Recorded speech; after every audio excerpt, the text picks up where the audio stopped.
At a time when so many new cars are either hybrids or fully electric, and are more often than not SUVs nowadays as well, the new front-engined, rear-drive BMW Z4 comes as a deeply refreshing interlude, especially in M40i M performance specification. This costs 49 grand, but it does have 335 bhp and a thumping 500 Nm of torque, courtesy of its turbocharged 3-litre straight-six engine. 0 to 62 miles an hour takes just 4.6 seconds in the Top Boy Z4. But more importantly, the dynamics have also been hugely improved this time, says BMW. And that's because they know that the new Z4 has no option but to take on the Porsche Boxster if it's going to succeed commercially. The Boxster having pinched sales from the Z4 consistently since it went on sale in 2002. So are they right? Has BMW gone far enough in sharpening the new Z4's personality to make it a genuine rival to the mighty Boxster? Let's find out. Well, for starters, it does feel pretty nice from behind the wheel, the new Z4.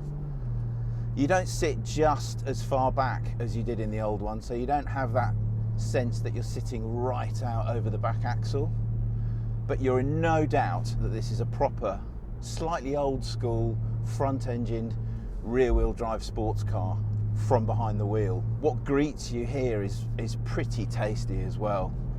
You've got these two digi screens, that one's a touch screen in the middle, these really nice clear instruments as well. Big, thick, chunky steering wheel, which I actually think is too thick and too chunky. But no, the driving position of the new Z4, it just kind of fits the exterior styling. It just feels proper, meaty, good, proper sports car. The Z4's new canvas hood has helped reduce overall vehicle weight by around 50 kilograms and has increased the boot capacity by an impressive 50%. It takes just 10 seconds to raise or lower, and it'll do its thing at the press of a button at anything up to 31 miles an hour, which is handy.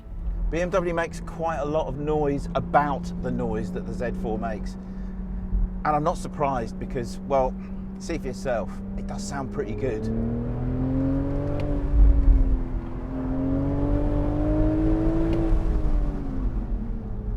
It's not an absolutely ripping noise that it makes, but it's pure, and it sounds, most importantly, a load better than a 4-cylinder Boxster. And the performance, wow, it's fruity. This thing goes 0 to 62 miles an hour in 4.6, they say, but actually, if anything, I think it feels quicker than that. The gearbox, same old, 8-speed, ZF, auto, not a dual clutch, and it works well. It doesn't work brilliantly, not just as brilliantly as a Boxster PDK, but it's, you know, it's good enough. I wouldn't say the gearbox is just as good as the engine. The engine is the real strong point in this car because it's got stacks of torque.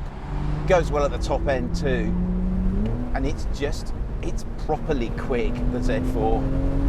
Chassis-wise, it does feel a little bit soft. The flip side is that the ride is very, very good indeed. But actually, when you start to lean on it a bit, there is a bit of movement. The M40i's cabin is spacious for a two-seater, very well designed to these eyes, and exceedingly well equipped. You get a 10.25-inch touchscreen as the main point of control, with fully digitised instruments and auto-updating software for the main operating system. This also learns the habits of the driver and tailors itself to suit, meaning that the AI sports car is already upon us. It's quite difficult to tell on these roads because they're super smooth, but I've driven this car in pre-production form on some quite bad surfaces, and it does flow very nicely across the ground. But as I say, there is a little bit of movement. I mean, you know, these adaptive dampers, they're great because, you know, you want it comfortable, it's comfortable, you want it to tighten up, and it does. But even in sport, it doesn't feel absolutely rooted to the floor, not like a Boxster does. There's a little bit of of lateral movement. It's not unchecked, but it just feels a bit softer than you might want it to feel for a full-blown BMW two-seater sports car. I'd have it about 10 to 15% stiffer if it was me, in its stiffest setting. Steering's pretty good too.